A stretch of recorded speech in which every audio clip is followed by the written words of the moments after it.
M0 JCF is on AM and hopefully on frequency.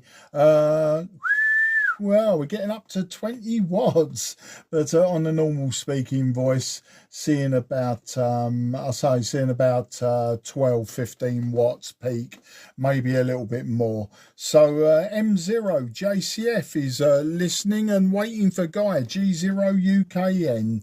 M0 JCF standing by. M0 JCF, Golf Zero, Uniform Kilo November, also running around about 25, nearly 30 watts PEP. You were 5.9, no problem at all on the T28. Thanks for giving me a bit of mod then. It sounded very, very nice indeed. I think it probably sounded nicer than this AT5 does. I'm going to move this, it's slightly off frequency. Right, now that's spot on. Alright, let's take the headphones off. Right, we'll do that, and then we'll turn that down because I don't need them now because I know it sounds alright. So this is Golf Zero Uniform Kilo November, running an AT5. So let's go back round in the same order. M0 JCF to take, Golf Zero Uniform Kilo November. Yeah, G0UKN, M0 JCF, also on an AT5, quite a convoluted way of switching. I've got an antenna switch, I've got the standby switch on the Eddystone, and I've got the transmit switch on the AT5, so it's a triple switch. I could do away with the antenna switch before anyone says, yes, I could do away with it, and I could go from the back of the power supply of the AT5 and do away with one switch, but then, you know, I've got to muck about with Bellingleys and all the rest of it. But yeah, just looking at the Kenwood external meter with a whistle, it's showing me about 15 watts peak. Hang on, can we go?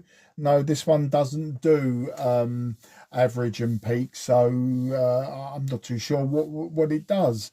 I would imagine that's peak, but anyway, whatever it's doing, it's obviously lots. It's doing lots. You're sounding good on the Eddystone to me, Guy. I mean, it is what it is, isn't it? You know, it's a transmitter that you're using from the mid-60s into a receiver that I'm using from the mid-60s. And, you know, it's as, well, for what we've got and for my ears, it's as good as it gets.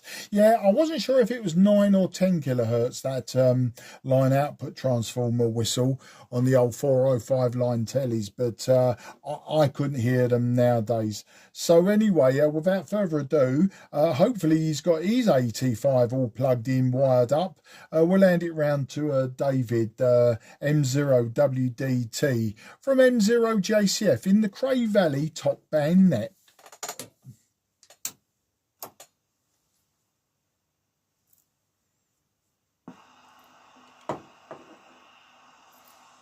Yeah, hello. Mike 0 JCF, Mike 0 Whiskey Delta Tango receiving. Okay, on the AT5 now, and again, the same as Mark, they're convoluted switching with the antenna. Hopefully everyone can hear me now. I can hear myself on my own radio, so yeah.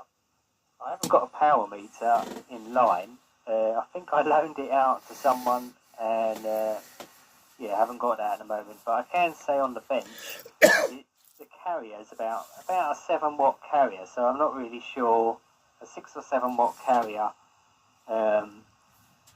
yeah, on AM, so I'm not really sure how that translates. Probably, yeah, probably something like 20 watts or so. Yeah, so yeah, not much more to add. The hearing's not so good now, I might add. I used to be able to hear the 15 kilohertz. I honestly don't know now because we all use flat screen TVs. But now you've all got me a bit curious. I might get the signal generator and test myself and see if I can actually see how high I can hear. But yeah, as I say, I always used to be able to hear the high frequencies, and yeah, 8 kilohertz would drive me mad. Just a quick one for Guy. If it's 8 kilohertz, does that mean, is the transformer any smaller because it's a little bit more efficient maybe, or is it still a similar size transformer to the mains version? Nothing really more to add apart from that, and yeah, I'll switch it back to who's next. Is it? Oh, I'm not sure who's next on the net. So perhaps Guy can. I'll sort of pass it back to Guy, and then he can pass it to whoever's next on the net. Mike 0 Whiskey Delta Tango, passing to G0 UKN. Yeah, it's round to Dave NOW. So round to you, Dave, for some audio reports. Dave WDT, by the way, you not as loud as JCF, but fully Q5. Lovely sounding audio. Round to G4 now. Yeah, very interesting. Beauty parade going on there. I am pretty convinced it's the winner is Guy with quality, followed by Mark, followed by Dave. In terms of you're all 5 guys 5 and 9 plus 30 and JCF plus 10 and Dave plus 20. But your microphone seems to, and just the whole audio, it seems better of the 3, as I would expect. Anyway, I've done my beauty shopping. I'll pass it back round to you, Guy. I'm using the 706 here. I feel ashamed to be on this net. It goes to Arthur Mill and all those old boys of the 50s and 60s are listening to us all in heaven. G0 UK and G4 now. Yeah, G4NOW, G0 UKN. Well, you've got nice audio, Dave. No problem at all with your audio. Sounds very, very good indeed. I have taken I've done a video recording of both Mark and Dave, and sounds very, very good indeed, actually. They both sound good. Both excellent sounding AM, and probably better than most of the AM you hear on modern transmitters, certainly. So I wonder how long it is since there's been a net with 3 AT5s in it, which is quite incredible, really. So this is basically 3 AT5s on the net, and yeah, mine's just a shade under 30 watts PEP. I have got a decent PEP meter in the way. It's the Bird 43P with a 100 watt slug in it, and it's it's sitting there on peaks. Well, it's got a fair bit of hang time, and it's sitting exactly on between the 20 and the 40. So exactly 30 PEP, about 8 or 9 watts, about 8 watts carrier, I think, and very, very good indeed. Yeah, I'll see if I can work out what the frequency is that's running at. But yes, the transformer must be very, very much smaller. I've never actually opened this power supply. It worked when I got it, and it continues to work. But yeah, it does drive you nuts. I tend to sort of orientate it in a certain direction so that I can't hear a whistle. I don't use it a hell of a lot. And as somebody rightly said, it would possibly be under the bonnet in real life. So I don't know. Yeah, may well be under the bonnet. My switching is automatic for antennas, and then I'm just switching the receiver off on receive. On receive. So when I'm in transmit, I'm switching the receiver off using the on-off switch. But yeah, I'll send you all a little bit of video of yourselves later of what you sounded like on that first over. But sounded absolutely spot on, both of you. Say, I think Mark was definitely louder than Dave, but Dave, I think you know that you need to perhaps drive that with a bit more audio, maybe find another microphone or something. Right, pass it back round to Mark. M0 JCF in the group, G0 UKN. Yeah, M0 JCF returning to the group. Stand by. Okay, seeing about 7 or 8 watts carrier. So that's the story there. And so I'm using the Kenwood AT230. It's not going through the tuner. It's it's doing the through the tuner. It's not like going through the active part of the tuner, if that makes sense. It's just because it's all in line. I could replace it with the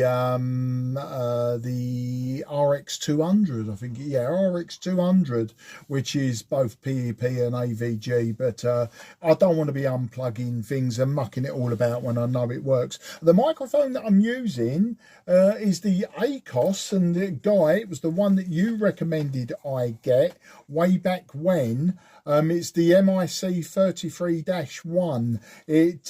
I think you've got the same one. You know, it's smaller than a tennis ball, but you know, it's ball shaped, isn't it? And it's made of Bakelite, very heavy. And one thing to note, that I thought it was a duffer when I first bought it, and it turned out I've got a very, very flaky modulation control on the back of the AT5. So Dave, you might want to have a look at that. You might find the track's completely worn out or something like that, or it's gone very high resistance or low resistance, or, you know, spotty resistances. I don't know, but it might be worth it. And I was going to ask, actually, are you using the Ronette, the Coronet microphone that you had off me? As I say, using it on this AT5, I'm not sure that it was as loud as the one that I'm using at the moment, this particular ACOS. So I know you're using an ACOS microphone, but yeah, maybe a little high impedance preamp. Maybe that would do it. So you'll want high impedance to high impedance, wouldn't you? So that's how I would choose my transistor configuration, or even a valve configuration. I'm sure you could use a triode, and I don't know what the configuration would be for that to get the impedance match high to high. But anyway, I'm waffling, I'm rabbiting on, pretending I know what I'm talking about. But you're quite right, Guy. Yeah, how long since 3 AT5s were used on a net? Well, I can't even answer that question, because it was long before my time, and was probably about the time that I was taking my first RAE in 1978. So who knows? I might have had I not been a stroppy teenager and got my finger out and done it properly, I might have been on one of those nets in the late 70s, early 80s. Who knows? But anyway, receive wise, now I would say that Dave is louder than Guy. Guy is louder than Dave, NOW. Probably down to the fact that I've got a better signal path to Dave WDT. That's a guess. I don't know. Because we've got a hill in between us, haven't we, Guy?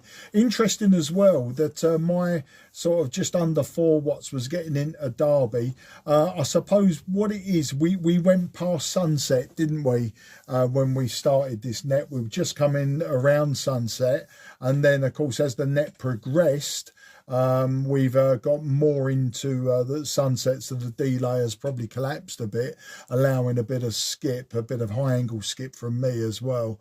Yeah, well, that's a waffle over. Thanks for doing the video, Guy. As always, I videoed this net, both LSB and the AM section, and I have chopped out already, by stopping the video, I have chopped out the huge amount of silence when we thought Mike was on, but he wasn't. So what I'll do is I'll stitch it all together, try and make it seamless, and then I'll probably tack your videos on the end of it, guys. So if you want to, you know, like send it to me on WhatsApp, then I'll stitch it on the end of this one, and I'll post a link as always. So I don't think I've got anything. Oh, the other thing I was going to add was, it's a shame Laurie has been very selfish to go on holiday, because he could have made it 4 AT5s, couldn't he?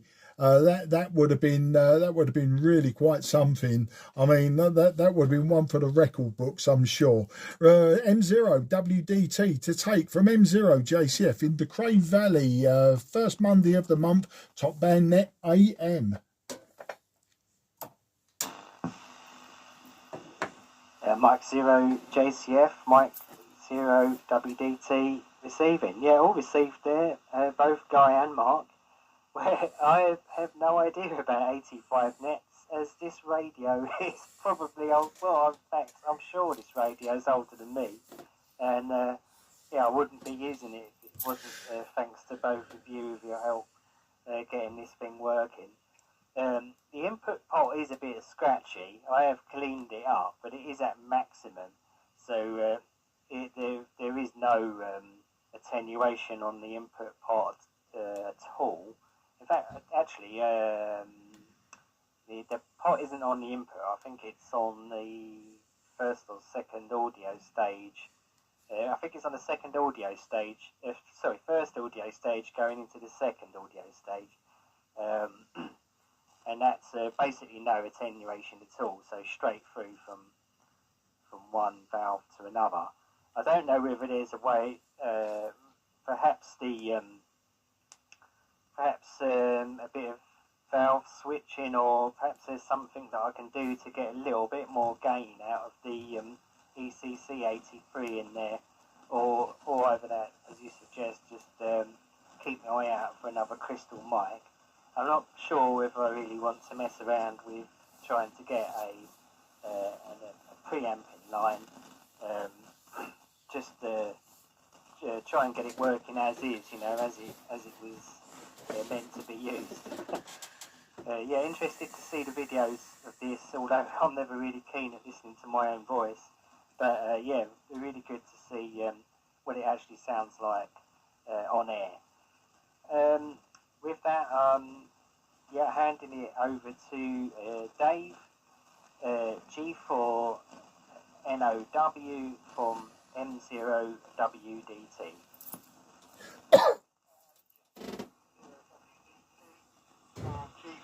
G4NOW in the Cray Valley 2 metre net. 2 metre top band, 160 metre net. Well, I think I said enough. What I do feel, it would be good to get Laurie on, because I think that there's a seed here of an article from Radcom. The madmen of Cray Valley restore their Codars. Anyway, I'll leave it at that. I definitely feel an article coming on. Wish you all a good night. You're all good signals there. Odd man out. Put it back to Guy. G0 UK, G4 now.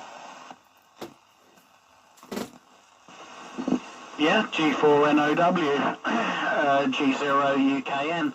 Yeah, just for completeness, recorded a bit of your audio as well, Dave. And as this is going to come up to 1 minute's worth of audio now, I'm going to stop recording. But now at least we've got a bit of recording of to prove I am transmitting on an AT5 and receiving on a T28. 1 second, let's stop that. Okay, and now I can carry on talking. Yeah, I've been multitasking during this and sorting out a HD power supply for my KW Valiant. It's just a sort of chassis power supply I had, and only thing I'm not sure is whether the LT transformer is actually going to be up to it. I'm going to have to see what happens on that when I try loading it with about 5 amps and see how hot the LT power supply gets. But yeah, it's just a little bit of fun, as they say. No, I'm really pleased with what we've done done the whole AM net. I literally haven't put the Vanguard into transmit. It's still sitting here on standby. I'm probably listening to myself on the receiver actually. 1, 2, 3, 4, 5. There I am on the receiver because it's obviously sitting there switched on. But no Optimods this month, no studio microphones, and it is so wide. This thing. I'm monitoring myself on the on the 7300, which is how I know I'm on frequency. And as I say, I tailored down the audio to plus or minus about sort of 4 kilohertz on the Vanguard using the Optimod, using the shaping on the Optimod, and of course this is just a crystal microphone, and there's nothing frequency limiting in the AT5 at all. So it's just doing what it will. Dave, many thanks for coming up on the net, Dave. Now, if you're disappearing, and hopefully see you at the weekend. And thanks very much for all your input and comments. It's always nice to hear you, and you know, I'm just pleased anybody comes up on the Top Band net, and that we've now kept it going for well over a year, just doing it once a month. So really pleasing, and the idea that there's 3 of us running AT5s tonight is just, it's nuts. But it also does show that, especially in those days with lower noise levels, the fact that all the local nets around the country ran AT5s. You know, they made them by the gazillion, and a lot of them have survived and needed very little doing to them, really, depending on how they've been stored. As I say, you had some corrosion problems, Dave, in yours, and etc., but ultimately they've all survived. And yeah, I think almost if somebody could work out something, there'd probably be a market for them now if you could build them. But the biggest issue would probably be making them to a price that people would be interested in paying. Building one from scratch would probably be an interesting game. Right, I'm going to pass it round to Mark, JCF, and it's also quite interesting that this 12-volt power supply seems to work very well indeed. And I think, well, I know I've got up there, I have a top band whip, you know, a top band mobile antenna, courtesy of Dave now. Incidentally, the AT5 I possess was courtesy of Mr. NOW. So I think one of these months I will go out with an 817 and the top band whip and a Triumph Herald, and then the AM section of this net will do from a Triumph Herald running Codar AT5s off of 12 volts. Oh, what world do I live in? Right, let's run it round to Mark, JCF, for one more, or one or 2 rounds more. We're using this old crap, and yeah, but absolutely amazed. Round to you, Mark. M0 JCF G0 UKN in the group. Yeah, G0 UKN, M0 JCF returning, also using his old crap. And, oh, you can't beat it, can you? You know, I'm stuck between worlds, aren't I, when you think about it? I was licensed as an M6 in 2017, but I've got all the attributes of the old duffers, ragbags and tow rags, you know. The only thing I don't do is, obviously, is the CW. But, you know, I love me Creed 7E. I love me boat anchors. I love old valve separate transmitters and stuff like that, you know. Sort of, I break the mould of the modern ham who takes his checkbook out and buys the most expensive transceiver because it's expensive. And maybe that's generalising. That is generalising on my part. Anyone looking at this video, listening to this video, don't take it to heart, but you know, the ubiquitous black box operators are the new norm, you know, and the dying breed is those that want to keep the old rubbish alive. But you know, it's what I was brought up on. This rubbish was what I was brought up on as a shortwave listener when I was a constructor. You know, when I started off building crystal sets and everything, when I was 11 years old. I just started senior school, and I met another geek who had the Ladybird book, How to Make a Transistor Radio, and I thought, oh, what's this all about then, you know, and started. So that's how I started. And of course, the shortwave listening I was probably doing before the building, so I was still at primary school, and I remember listening on an old radio that my mum had for her 21st birthday, and it had two blue dials on it. Couldn't tell you the make on it, I just remember it had two blue dials on it and a couple of shortwave bands. And I remember once the aerial, the telescopic aerial, don't know what made me do it. I sort of touched the TV aerial to it while I was fannying about with all these weird foreign stations, and suddenly I heard Rhodesia, test transmissions from Rhodesia, and I was absolutely flummoxed.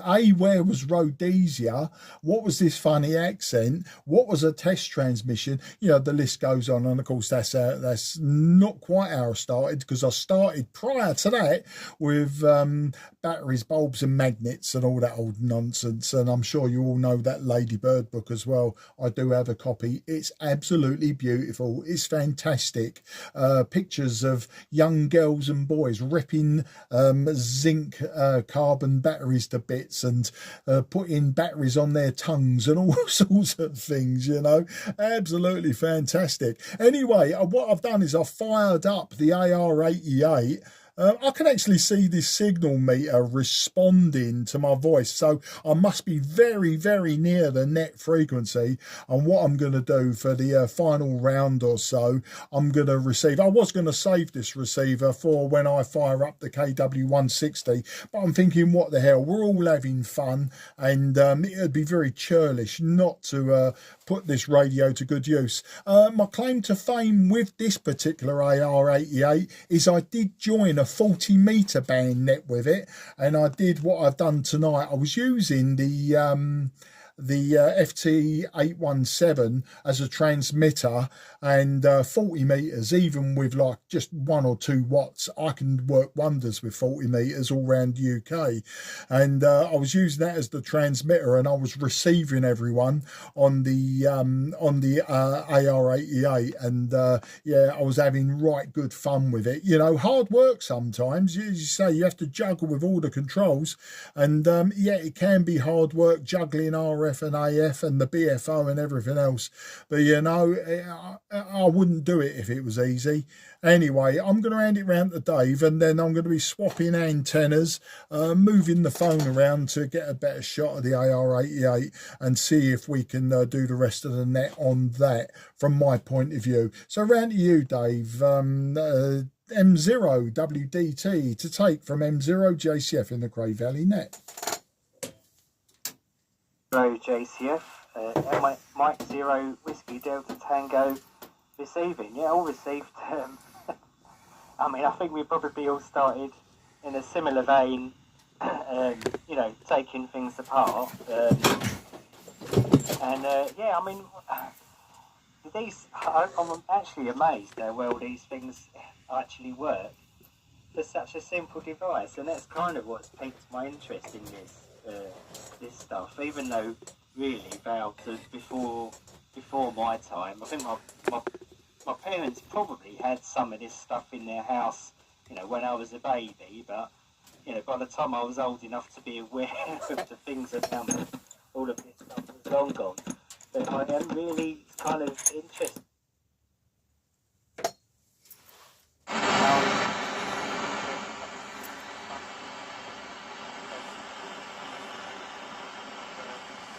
Yeah, it's brilliant. I'm really amazed. The only obviously drawback is that the power supply requirements are a little bit of a, you know, could be a little bit more complicated, but yeah, fantastic. This is absolutely brilliant, and I could quite well believe people were sitting on top end talking on these things on a net. You know, I mean, I know we get a lot of noise on this band, but if you put a bit of attenuation in, because we're so close, you know, you could probably carry on, continue using it as a local net. To be honest, you know, inefficient antennas don't really matter when you're only a couple of miles down the road from each other. So yeah, really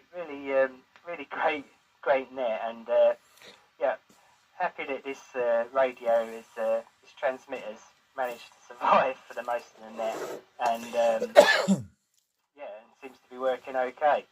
I did manage to break a knob, so a little bit of super glue perhaps for that. But yeah, everything's fine. But when one of when you're restoring these things, though, I just wonder how one goes about sorting out things like markings on dials and that kind of thing.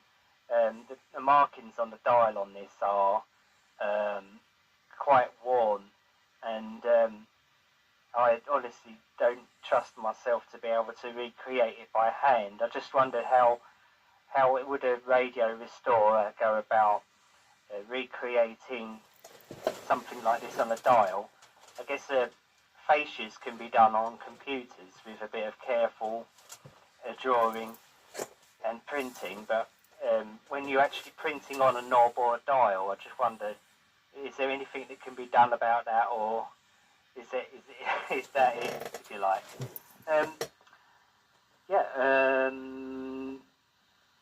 Nothing more to add. It'd be interesting to hear a guy's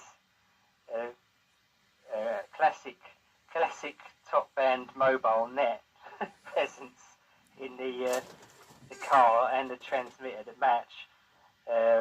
I'm guessing one of those cars would have been around about at the same time as the Codar, but I don't really know.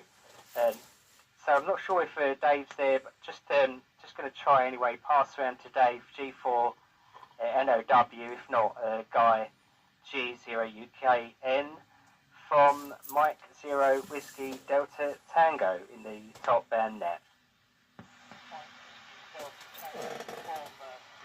G4NOW, how can I leave a net like this? Anyway, look, I will make this my final. Thank you guys for running it.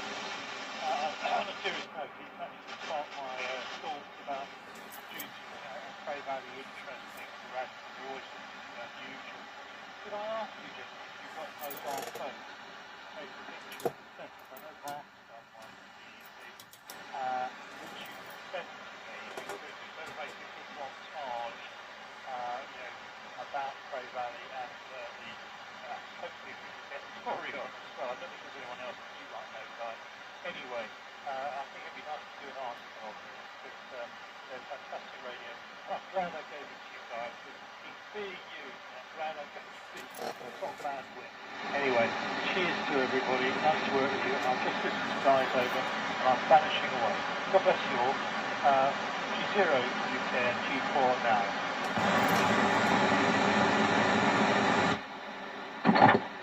G0 UKN returning. Oh, I did manage to switch off the the radio, the receiver completely, and it made all kinds of funny noises.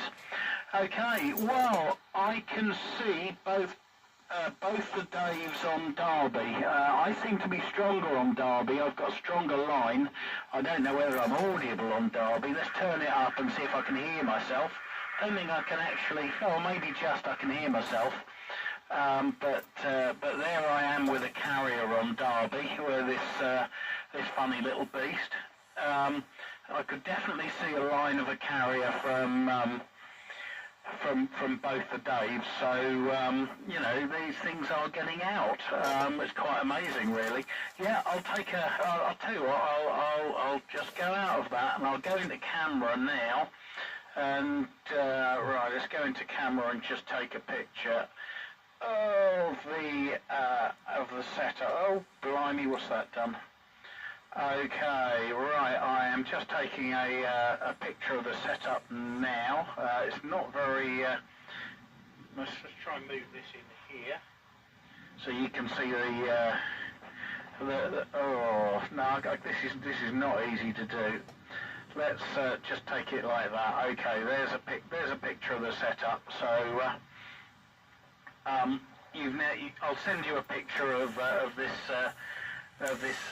The ridiculous thing about this AT5 setup that I'm using here is AT5 T28, and then it's an Eddystone speaker sitting on top of it. So yeah, there's an Eddystone speaker sitting on top of it. Right, now I've just switched back onto the Derby SDR, and I am actually now quite strong. I'm sort of S7 into the Derby SDR now. Then I'm going down on a fade as well, so it's a bit of QSB, but certainly putting a signal into Derby, which is not bad really, is it, for sort of 7 or 8 watts PEP, carrier, and about 30, well, less than 30 watts PEP. Okay, right, let's put it round to Mark for a final one. I've taken your picture, Dave, and while transmitting, and it can be seen that it's transmitting, so all good stuff there. I'm sure the others will do it as well.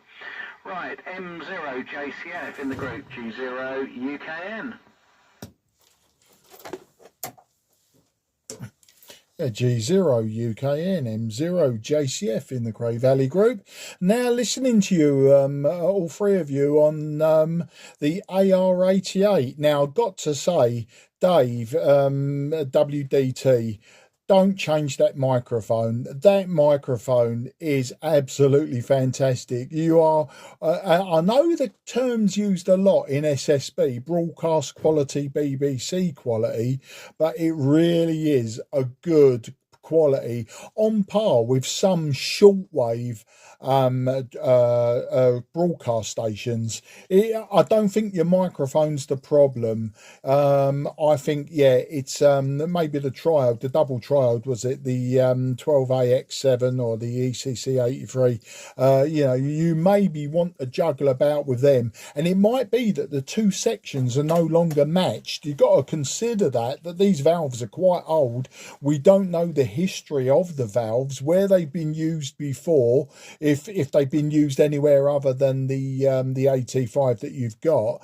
You know, so these valves, you know, you might have low emission on one of the triodes, mightn't you? It's worth considering, if you can, you know, getting some valves, and if you could get new old stock at a reasonable price, that might be, I think, where you're going to go with that. Because I tell you what, that microphone sounds absolutely lovely. Guy, now, an observation: while you were juggling with your camera, you must have moved appreciably away from your microphone, and you went from quite a loud but slightly overdriven audio to something quite smooth and mellow, and then you come back on the microphone. So that was just an observation. I would normally have said, Guy, give me another over, blah blah blah, but once again I've got to put, you know, the receiver into standby, switch the antenna, switch the Codar, and then I'd have to switch it back to hear your response, and in the time I switched it back, I might have missed your response, I don't know. But anyway, that gives you an idea. So I'm still videoing this. So the AR88 will be in the video as well, and I'll take a photograph of that for you as well, Dave, just so that you've got the full complement there. I'll also, of course, give you the link to where this video will be on YouTube. You may want to put the link on the YouTube, and what I might actually do then, because this has been a long AM net, which gives me a lot more pleasure than the LSB one, what I might do is separate the two, so it'll be the LSB net, and then there'll be the AM net, and it will give us you know, like more to point to. You know, I think more interesting is the AM side. So, and then without further ado, obviously this is my final one, so I'm going to wish everyone a very good evening. Fantastic net, probably the best, probably for many reasons, but for me selfishly, it's because I've been able to indulge in all my really tasty old equipment. I mean, this AR88 is from World War II. I mean, if you think about that, you know, how old it is, and the fact that it's still sitting there receiving, you know, that is absolutely fantastic. Then, of course, we've got the we've got the other receivers and that. Right then, I am going to pass it round to Dave. As I say, Dave, I think your microphone you'll hear it on the video, especially on the AR88. It's using a Sony speaker, which is quite modern. Obviously, it's meant to be a 3.5 ohm speaker, and I think this is probably an 8 ohm speaker in this Sony box. So it's not quite the right speaker, whereas the Eddystone has got the correct speaker in it. But yeah, I'm using an external speaker, and so you know that's obviously going to detract from the true experience of the AR88. So anyway, yeah, don't change the microphone. I think it's more transmitter, and to be honest, none of these transmitters are ever going to be the same. I think we could be swapping valves around for a couple of months, and we'd never settle down with, you know, one of us would always sound different from the other. I think that's the quirk and the nature of it all, you know. Whereas Dave, NOW, you know, in all due respect, he doesn't sound, out of all three of you, Dave, using the most modern equipment, actually doesn't sound as good as the two using all this valve kit, you know. And of course, I've discussed this with someone else. I keep going off on a tangent, don't I? You know, modern radios, a lot of analog to digital, digital to analog conversions going on. So in fact, when Dave talks into his microphone, we're no longer hearing Dave, NOW. We're hearing a facsimile of his voice, because it's been converted to digital somewhere within his transceiver and then converted back to analog before being transmit to all this old analog crap. That's just a thought. It's just my take on it. Them Zero WDT from M0JCF in the Cray Valley group.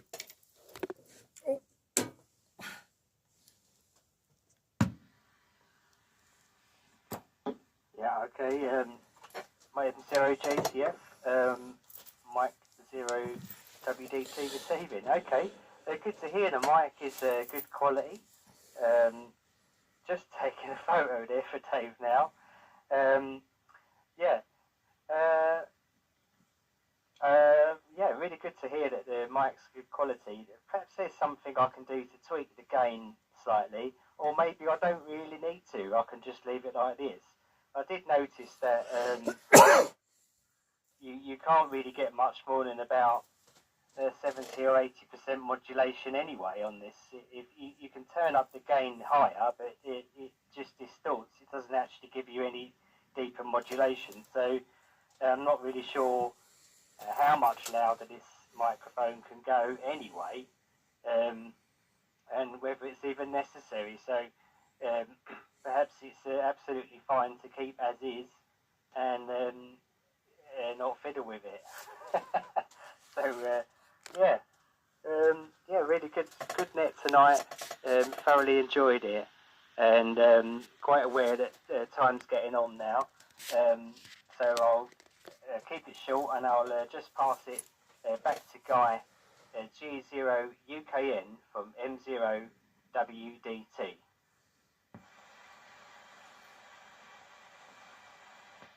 Yeah, M0WDT, G0UKN. Okay, well, it has been a super net. I've really enjoyed it as well. So I'm now a little bit further away from the microphone, so that's actually sort of about 3 or 4 inches away from the microphone now, so maybe I was eating the microphone. I could certainly see it was wider, and it's now narrower than it was, so and I still seem to be modulating at sort of 100%, and so yeah, you might well be right, Mark, that I shouldn't be eating this microphone so much. So I will give you a second or two to just get ready to pick up again, Mark. I'm holding the microphone away now, so actually I suppose I could actually listen to myself, couldn't I? Where's my headphones? Oh, where have my headphones gone? Oh, they're down there. Okay, 1 second. I'm going to put the headphones on. Oh, try and do that. Right, let's put my headphones on, then I'll have a listen to myself. So that's me with a couple of feet away, and that's me getting closer. Yeah, it is. It's overmodulating, isn't it? So, okay, that's probably an awful lot better I can see I'm an awful lot narrower anyway, so be interested to hear what you think of that, Mark. So I am going to switch back to receive, and M0JCF G0UKN in the group.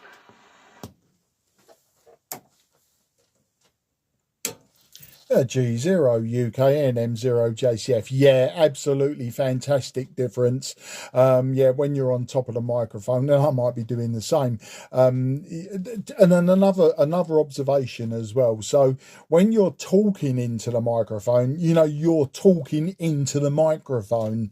When you are fumbling around with your headphones, it was even better, because you're no longer talking actively into the microphone. The microphone is picking you up, probably how it should do. I mean, if it's like this one, obviously tape recorder microphones, you know, back in the day, you know, the microphone would have been put in a central position, wouldn't it? Probably quite a distance from whoever was talking. Now, I know we're talking, you know, semantics, it's different. You know, you were talking tape recorders, we're not talking transmitters, etc., and vice versa. So, but yeah, it's just an observation. You'll see it in the video. It's obviously going to be near the tail end of the video, so easier to find. You don't have to wade through it all. You will notice the markedly different tone and clarity. When you was on top of the microphone, it was quite raspy. It had an edge to it that you could cut wood with. With you away from the microphone, it's a lot clearer, a lot more clarity. Not that you wasn't clear to start with, but you know, there is an obvious clarity. And then when you were messing about trying to get your headphones and that on, you were slightly quieter, but smooth as anything. Lovely smooth audio, and that's the best way to explain it. You went from a sore edge on your voice to as smooth as you can get. So I will say good night now. I don't know if, you know, if Dave wants to come and concur with what I was saying, or say no, I was talking crap, but it's absolutely fine. Rather than say juggle around, I will make this my final and say 73 and say absolutely fantastic net. Thanks for putting it on, Guy. I mean, nearly 2 hours long. It makes it all worthwhile, you know, even though the evenings are still a bit chilly and I'm sitting in shorts in my garage. But there you go, it's what we do. As I said before, it's all good fun. We don't do it every night. Right then, back to you, Guy. And it was only meant to be a quick, yes, you sound good. Back to you, Guy. G0UKN, M0JCF in the group. Yeah, okay. Well, I'm holding it a little bit away from it now and trying not to talk into it, etc. So hopefully it still quite smooth. The PEP is not really altering, so I think it just goes to show I was over driving it before, and I guess I just don't use this transmitter very much. Right, I'll put it round to WDT for a final as well, and I wish everyone 7-3s. Thank you to all of you for coming on the net. Anybody who's still listening, and yeah, it has been larks and japes, and I can see that I've moved slightly. 1, 2, oh, there we go, back on frequency. So I wish everyone 7-3s, and I'll throw it back over to WDT, and we can tie the ribbon. So 7-3s all. This is Golf 0 Uniform Kilo November. Tying the ribbons on the monthly Cray Valley Top Band Net AT5 edition. The G0UKN M0WDT. Yeah, thanks for running the net, Guy. And you do actually sound much better now. You probably was over slightly, although it wasn't. It wasn't massive, but it definitely sounds better with the current distance. And this microphone I have to hold right up to my mouth, so perhaps the gain is a little bit low, and I'll look into that for the next net. But yeah, thanks for running the net, and had a great time. So this is me signing off. Mike 0 WDT in the Cray Valley net. 73.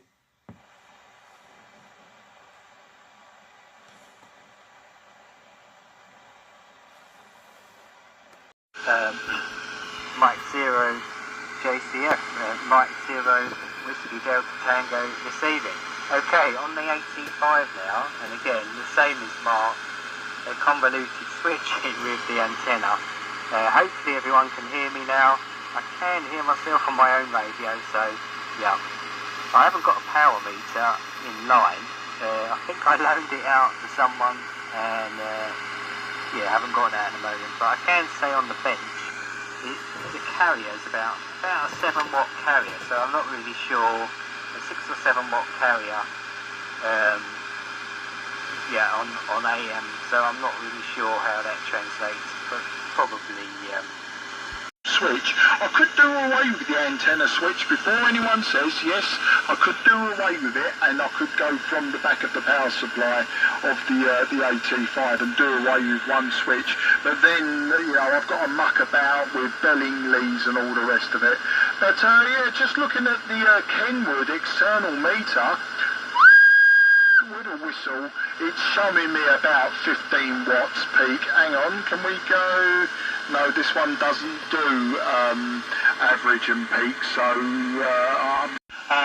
what I do feel, it would be good to get Laurie on, because I think then there's a seed here of an article for Radcom, the madmen of Cray Valley restore their Codars. Anyway, I'll leave it at that. I definitely feel an article coming on. Wish you all a good night. You're all good signals there. Odd man out, puts it back to Guy. G0 you can, G4 now. Yeah, G4NOW, G0 UKN. Yeah, I've just for completeness recorded a bit of your audio as well, Dave. And as this is going to come up to 1 minute's worth of audio now, I'm going to stop recording. But now at least we've got a bit of recording of to prove I am transmitting on an AT5 and receiving on a T28. 1 second, let's stop that.